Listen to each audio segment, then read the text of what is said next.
इथं घेतलेले आहेत अर्धी वाटी काजू भिजवून, लसूण, कांदा, टोमॅटो सोबत अद्रक, कांदा टोमॅटो कट करून घेतला, पनीर कट करून घेतला.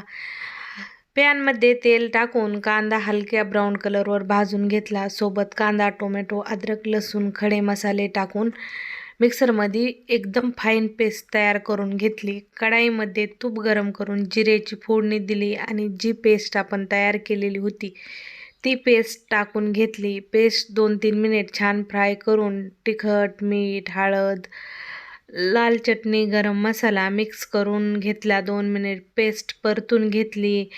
अर्धा लिटर दूध टाकून घेतलं आणि सोबत दूध मिक्स करून भाजीची एक उकळी काढून घेतली आणि जो पनीर चिरून ठेवलेला होता तो पनीर टाकून घेतला आणि लो टू मिडियम गॅसवर छान 10 मिनिट भाजी शिजून घेतली. मस्त इथं मलाई पनीर तयार